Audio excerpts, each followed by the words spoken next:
اور لوگ اس کے خریدار بنتے تھے، وہی ان کی آمدنی کا ایک ذریعہ ہوتا تھا، اور مشن تھا کہ اس صحافت کے ذریعے سے ہم حاصل کرنا چاہ رہے ہیں آزادی. جیسے اگر میں آپ کو اور تھوڑا سا پیچھے لے جاؤں تو جو ہندوستان سے پہلا اخبار شروع ہوا، ایک انگریز نے شروع کیا تھا، جیمز راگس ہکی. تو اس کے اخبار شروع کرنے کا مقصد یہی تھا کہ اس اخبار کے ذریعے سے ایسٹ انڈیا کمپنی کے اعلیٰ عہدیداران جو بدعنوانیوں میں ملوث ہیں، ان کی بدعنوانیوں کا پردہ میں فاش کرو، اور برطانیہ میں موجود کمپنی کے اعلیٰ عہدیداران تک یہ بات پہنچاؤں. یہ اس کا مقصد تھا. مطلب اگر ہندوستان میں صحافت کی تاریخ کا آغاز دیکھ رہے ہیں تو کرپشن کے خلاف ہوا، وہ ایک انگریز نے کیا تھا. اور اس کے بعد اچھا دوسرا جو پہلو تھا کہ اس نے اس صحافت کے ذریعے سے اپنی بات پہنچانے کی کوشش کی، اس کے نتائج بھی وہ بھگتے. تو کہیں بھی اخبارات میں اشتہارات کا آپ کو تصور نہیں ملتا. آزادی کے بعد زندگی کے مختلف شعبہ حیات میں پروفیشنلزم آیا، تو صحافت میں بھی یہ صورتحال آ گئی کہ بھی اس میں بھی سرمایہ لگایا جا سکتا ہے، اس سے بھی منافع کمایا جا سکتا ہے. تو صحافت مشن سے جب پروفیشن بنی تو شاید یہ اس سے جڑے ہوئے مسائل ہیں جو اب سنگین شکل اختیار کر چکے ہیں. یہ جو ایک پہلو اس سے یہ بھی ظاہر ہوتا ہے کہ جو مشن سے پروفیشن میں جیسے تبدیل ہوا، جیسا کہ آپ نے ابھی اپنے گفتگو میں کہا، تو کیا پروفیشنلزم اختیار کرنا اس کے لیے سم خاطر بنا یا پھر؟ نہیں، میں یہ نہیں کہوں گا. دیکھیے، ایک زمانے میں جھولا چھاپ ڈاکٹر ابھی بھی مطلب گاؤں دیہات میں ہوتے ہیں، تو لیکن جب تربیت یافتہ ٹرینڈ ڈاکٹرز مارکیٹ میں آئے تو جھولا چھاپ ڈاکٹر کی اہمیت ختم ہو گئی. تو یوں سمجھ لیجیے ابتدا، اور ایک نقطہ نظر تو یہ بھی تھا کہ صحافت پڑھایا نہیں جاتا، صحافی بنائے نہیں جاتے، صحافی پیدائشی ہوتے تھا ایک تصور. لیکن اب چونکہ زمانے نے ترقی کی، نئی تکنیک آ گئی، اور اس چیز کو بھی تسلیم کیا. جس طرح ڈاکٹر بھی پیدا نہیں ہوتا نا، ڈاکٹر کو اس کو ٹرینڈ کر کے ڈاکٹر آپ بناتے ہیں، تو ایسے ہی صحافی کے لیے بھی جیسے ٹریننگ کی ضرورت ہے، تربیت دی. تو پروفیشنلزم سے مراد ایک صحافی کی جو ذمہ داریاں ہیں اس کو پورا کرنے کے لیے اس کو درکار جو لوازمات ہیں، اس کو جو ٹریننگ چاہیے، اس کو جو تربیت چاہیے، وہ دی جا رہی ہے. تو میرے حساب سے پروفیشنلزم اس حد تک خراب نہیں ہے. دیکھیے، ڈاکٹری کا پیشہ کیسا ہے کہ وہ خراب نہیں ہے. اگر ڈاکٹر کچھ غلط کام کرتا ہے، کسی کو نسخہ تجویز کرتے وقت، پرسکرپشن دیتے وقت وہ کمیشن لے، وہ خراب بات ہے. پیشہ تو خراب نہیں ہے. تو ایسے ہی صحافت میں پروفیشنلزم کا آنا، جس کا بنیادی مقصد یہ تھا کہ اس کو وہ ساری چیلنجز سمجھائے جائیں، وہ ذمہ داریاں سمجھائی جائیں کہ ایز اے صحافی، ایز اے جرنلسٹ جو اس کے کاندھوں پر آتی ہیں. اور اس کی خاص بات یہ تھی کہ بھئی وہ اپنے آپ کو، وہ رول اس کو سمجھانا مقصود تھا، جہاں پر کہ بھئی وہ اخبار میں اگر آپ صحافی ہیں تو اپنی پسند ناپسند کا اظہار نہیں کر سکتے. ہاں، اخبار میں پسند اور ناپسند کا اظہار کیا جاتا ہے، لیکن وہ ایڈیٹر کی جانب سے کیا جاتا ہے، اداریے میں کیا جاتا ہے. اور اداریے میں بھی ایڈیٹر کی پسند ناپسند اس کی ذاتی نہیں ہوتی، بلکہ وہ عوام کے وسیع تر مفاد میں وہ چیزیں جو بہتر ہو اسی کے متعلق وہ لکھتا ہے. تو پروفیشنلزم کا آنا ٹھیک ہے، لیکن اس کے ساتھ جڑی ہوئی جو کچھ نیگیٹو باتیں یا بہت ساری منفی چیزیں بھی آئی، وہ خراب ہے. یہ جو ایسا محسوس ہوتا کہ یہ کارپوریٹائزیشن آف دی جرنلزم جب سے ہوا ہے، اس کے معیار میں کچھ گراوٹ آئی ہے. کیا یہ بات صحیح ہے کسی حد تک اس سے اتفاق کیا جا سکتا ہے کہ بڑے بڑے سرمایہ دار جب اپنا سرمایہ مشغول کر رہے ہیں تو وہ خدمت خلق کے جذبے کے تحت اس شعبے میں نہیں آئے. میڈیا میں انہوں نے اپنا سرمایہ مشغول کیا ہے، انویسٹ کیا ہے، تو definitely they are looking for returns.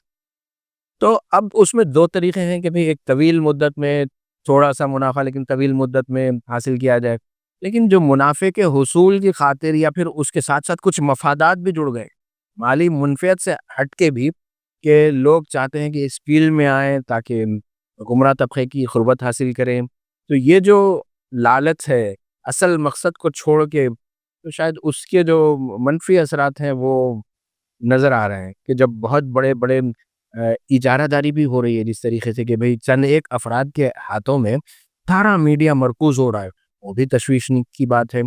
اس پر بھی سارے فکر مند شہریوں کو جو سو غور کرنا چاہیے کہ بھی کیسے ہم کر سکتے ہیں. اور ایک اچھا عام آدمی کیا کر سکتا ہے؟ سوال یہ اٹھتا ہے کہ بھئی میڈیا میں بہت ساری خرابیاں درائی ہیں. تو میڈیا سے مراد اس میں پرنٹ میڈیا بھی آتا ہے، ورقی صحافت بھی. ریموٹ تو آپ کے ہاتھ میں ہے نا. یہ آپ اگر آن لائن بھی کر رہے ہیں تو وہ جو کرسر ہے اس کا، یا جو ماؤس ہے، یا جو آپ اپنی انگلی سے ہی کسی میڈیا کو دیکھ رہے ہیں، کسی کو لائک کر رہے ہیں، آپ کتنا ٹائم گزاریں وہ سارا معلوم ہو رہا. تو میرے حساب سے ساری شکایت یہ بولنا کہ بھئی کارپوریٹ ادارے آنے سے خرابی ہو گئی، تو آپ دیکھنے والے بھی، آپ پڑھنے والے بھی برابر کے ذمہ دار ہیں. ایک پہلو یہ بھی جو ہے غالب نظر آتا ہے صحافت میں کہ سیاست اور صحافت کا یہ جو جوڑ ہے، یا پھر جو ہے کسی حکمران جماعت کی جو ہے ہاں میں ہاں ملانا، یا پھر بیازنس جس کو کہا جائے گا پولیٹیکل ایرینا میں، تو اس کو کس نظر سے دیکھا جائے اس صحافت کو؟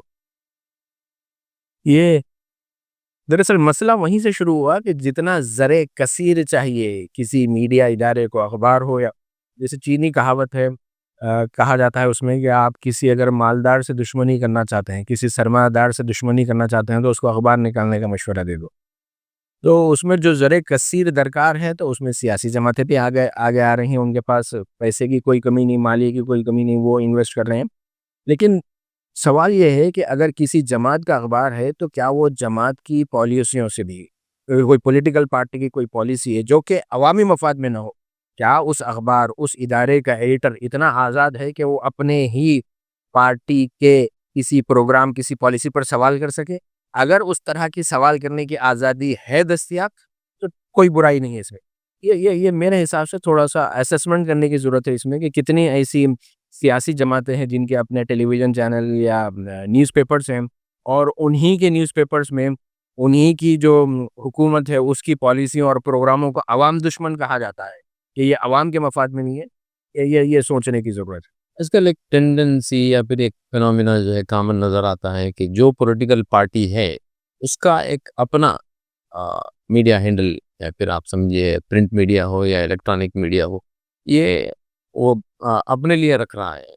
تو کہیں یہ جو کیفیت ہے کسی ایک پولیٹیکل پارٹی کی پرٹیکولر جو ہے وہ خود اپنے اس میں، تو اس کیفیت سے کہیں صحافت کو، وہ جو صحافت ہے جو اصل عوامی صحافت ہونا چاہیے، یا پھر جس کو آپ جو ہے عوام کے مسائل بیان کرنے والی صحافت کہا جاتا ہے، اس میں کہیں خرابی یا پھر اس کی وہ تو نہیں ہوگی؟ آپ تاریخ اٹھا کے دیکھیے، خود گاندھی جی بھی اخبار نکالا کرتے تھے، کانگریس کا اپنا اخبار تھا، پنڈت نہرو بھی اخبار میں لکھا کرتے تھے. تو وہ جو پہلے مطلب ابتدا میں ہوتا رہا ہے، ساری سیاسی جماعتیں یا سیاسی جماعت کے قائدین اخبارات نکالا کرتے تھے.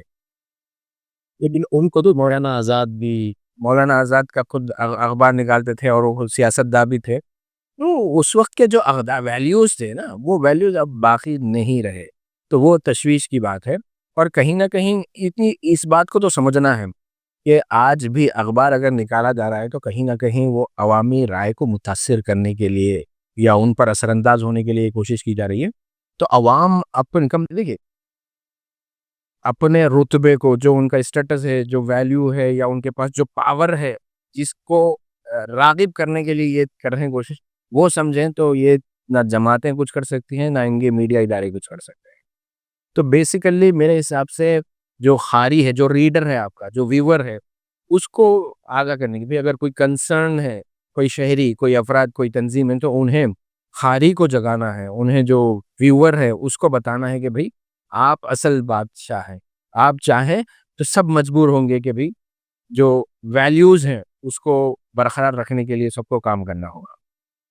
جیسا کہ آپ آپ کا ایک لمبا تجربہ ہے، بڑا وسیع تجربہ ہے صحافت کے حوالے سے، آپ دیگر ممالک کا بھی دورہ کیے ہیں، جیسے آپ برونائی وغیرہ کا بھی دورہ. یہ جو انٹرنیشنل لیول پہ جو صحافت اس وقت تھی، کیا وہ ویلیوز اس وقت انٹرنیشنل لیول پہ برقرار ہیں، یا پھر جو ہے اس میں بھی کچھ تبدیلی آئی ہے بین الاقوامی سطح پہ؟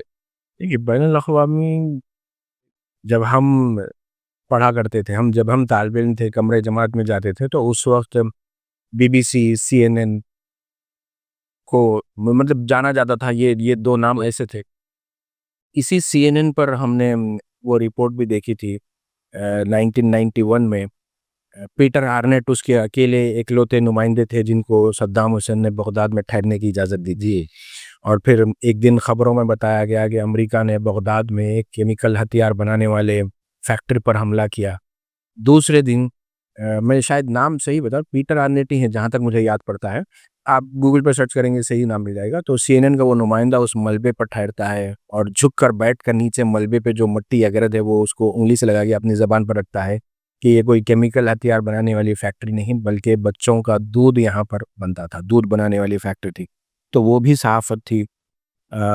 جیسے بی بی سی میں ایک مرتبہ یہ ہوا تھا کہ بی بی سی نے چرار شریف جو سری نگر میں ہے اس کے حوالے سے رپورٹنگ کرتے ہوئے انہوں نے رشین ٹینکر جو ہے, رشیا کے جو فوجی ٹینکرز ہیں وہ گروزنی میں داخل ہو رہے تھے, تو اس کا فوٹیج بتایا. تو اس پر انہوں نے معافی بھی چاہی تھی کہ مطلب بڑے ادارے غلطی بھی کرتے تھے اور اس کی معافی بھی چاہتے تھے.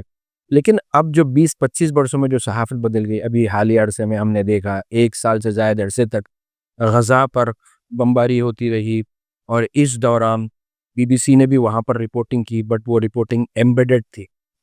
یعنی جو اسرائیلی فوجی ٹینک تھے ان کے ساتھ بی بی سی نے وہاں پر سفر کیا, اور غیر جانبدارانہ انداز میں اگر دیکھا جائے تو اب ہم الجزیرہ کو دیکھتے ہیں.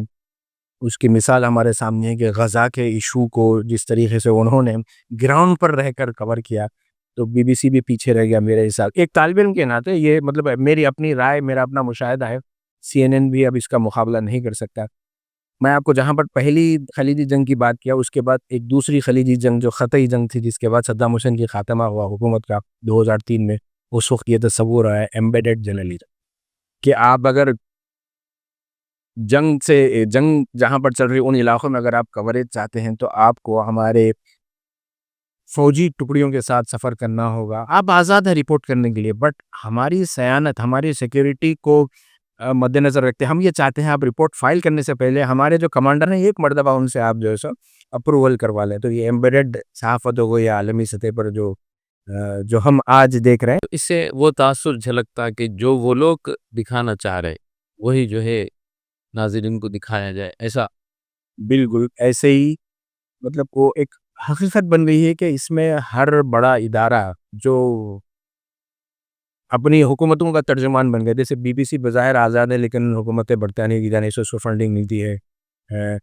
وائس آف امریکہ میں باضابطہ طور پر اردو میں بھی ان کے جو پروگرام آتے تھے تو وہ لوگ اعلان کر کے باضابطہ اعلانیہ طور پر کہتے تھے کہ حکومت امریکہ کا ترجمان اداریہ ہم پیش کریں.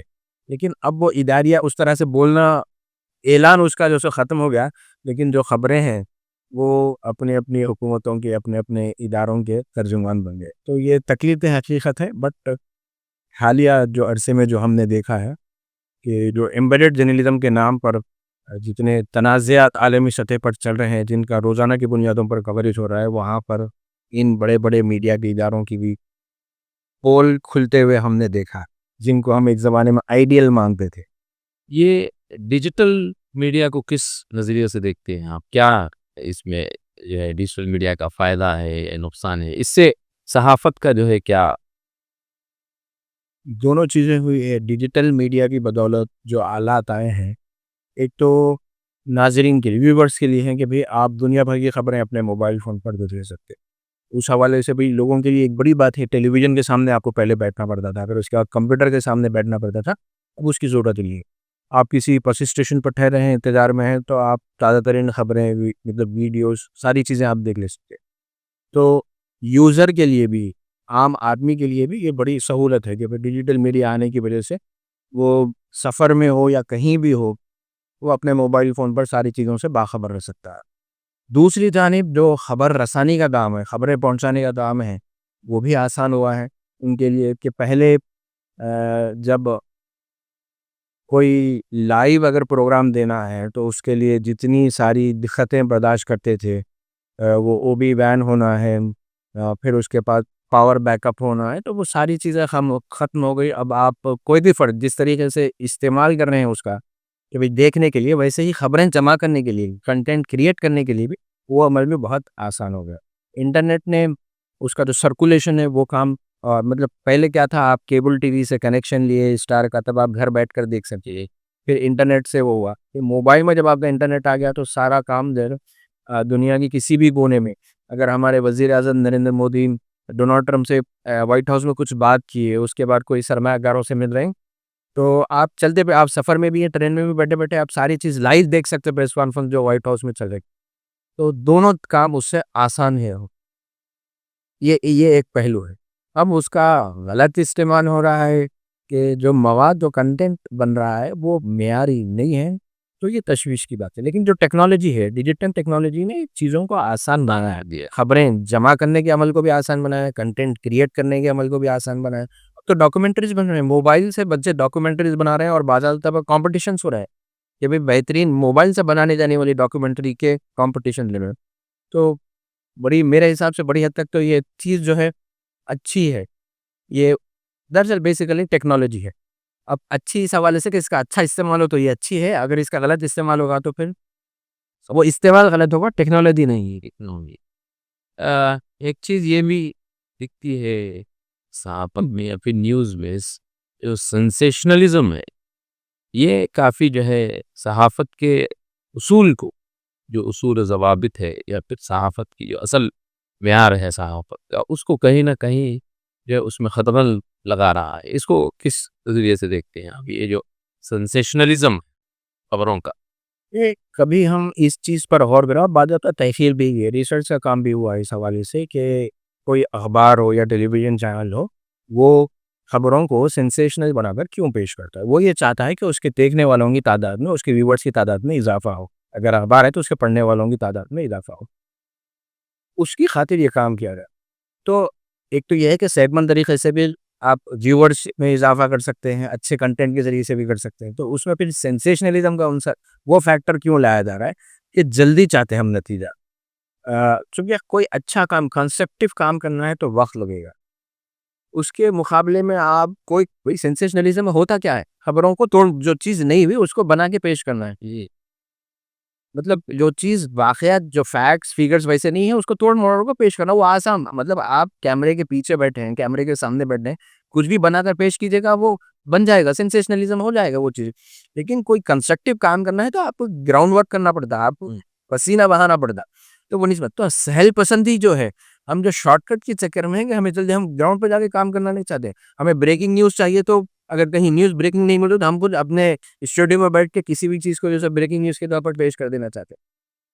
دوسرا یہ ہے کہ ہم جتنے آئی بالز کانٹیکٹ کرنے کی چکر میں, اتنا ہی ہم جلدی ریونیو بھی جنریٹ کرنا چاہتے ہیں. اور اس کے لیے شارٹ کٹ یہ آسان نظر آتا ہے کہ بھی کہاں میں کچھ بولوں, بھائی کچھ ایک اسٹیٹمنٹ دے دو, کوئی ایسی چیز جو نہیں ہوئی بول دو, تو لازم بات ہے وہ وائرل ہو جائے. تو یہ وائرل ہونے کے چکر میں آپ کے جو ریالٹی ہے وہ کہیں پر دب جاتی ہے. ڈاکٹر صاحب آخری یہ کہ ان تمام کے بیچ میں اردو صحافت کو آپ کہاں دیکھتے ہیں, کس یہاں کو دیکھتے ہیں؟ مصطفیٰ حسین صاحب نے کہا تھا کہ اردو کا آخری خاری پیدا ہو چکا ہے, تو اس پر بھی بہت سارا ڈیبیٹ ہوا. میں نہیں مانتا کہ اردو کا جو آخری صحافی ابھی پیدا ہوا ہے. اردو صحافت ملک کی سطح پر برقرار ہے, اس کا معیار ضرور خراب ہوا ہے, آج بھی اس کو سدھارا جا سکتا ہے. انقلاب اخبار ممبئی کا جو ہے گزشتہ 5 برس سے زائد ہر روز خواتین کے لیے وہ مواد دے رہا ہے. ہر روز خواتین سے جڑے ہوئے موضوعات پر شاہد لطیف صاحب جو ایڈیٹر ہیں بتاتے ہیں کہ ہم ہر روز, کیوں, ہم نے سروے کیا ہے. اردو صحافت کا مسئلہ کیا ہے کہ کون خاری ہے اس کے متعلق اخبار کے مالکان کو اطلاع نہیں ہے. پڑھنے والا کون ہے, پڑھنے والوں کی قوت خرید کیا ہے. آپ بتائیے آج کون سا ایسا اردو کا خاری ہے جس کے جیب میں موبائل فون نہیں ہے. پھر کیا وجہ ہے کہ موبائل فون کی جو کمپنی ہے ان کے اشتہارات ہمارے اردو اخبارات میں نہیں آتے. کیا اردو اخبار کے پڑھنے والے سارے جو آٹو رکشہ ڈرائیور ہیں, کیا اردو اخبار کے جو پڑھنے والے ریڈر ہیں وہ 2 ویلرز نہیں چلاتے, بلکہ میں تو کہوں گا 4 ویلرز نہیں چلاتے؟ تو کیوں پھر ان 4 ویلرز بنانے والی کمپنی کے اشتہارات ہمارے اخبارات کو کیوں نہیں آتے؟ تو یہ بھئی اخبار میں اشتہار آتا, کرتے کا آتا, خواتین کے کپڑوں کا آتا. تو مطلب کہیں نہ کہیں تھوڑا سا اگر پروفیشنل انداز میں آج بھی ہوم ورک کیا جائے کہ اردو اخبارات کے قارئین کی تعداد 1 کروڑ ہے, 1 کروڑ میں سے 50 لاکھ قارئین کی قوت خرید سالانہ 10 لاکھ روپے سے زیادہ ہے. یہ سونا بھی خریدتے ہیں, یہ چاندی بھی خریدتے ہیں, موبائل فون بھی, آئی فون نہیں ہے. آپ ایک تجزیہ کر لیجیے اردو اخبار کے قارئین کتنے ایسے ہیں جو آئی فون استعمال کرتے ہیں. تو مطلب ہر چیز, ساری چیز موجود ہے.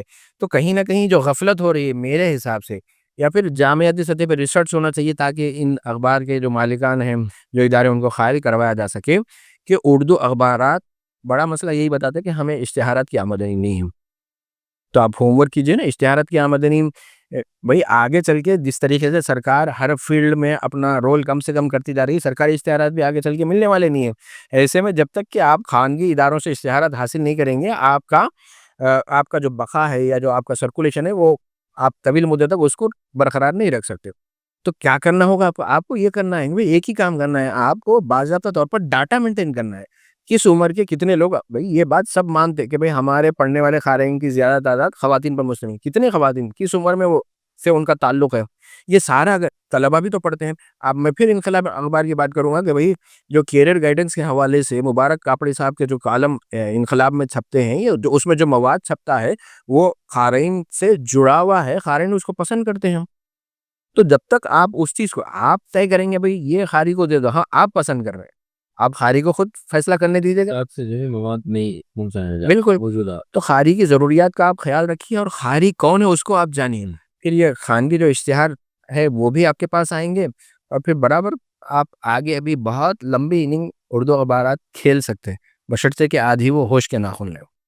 موجودہ صورتحال میں کیا آپ کی تجاویز رہیں گی، خاص طور پہ اردو صحافت کے حوالے سے، کہ وہ کیا جو ہے چیزیں کریں جس سے جو ہے صحافت کا معیار بھی بلند ہو، اور پھر جو ہے وہ مسائل سے، یہ جو مسائل ہیں اس سے بھی ابھر پائے ہوں.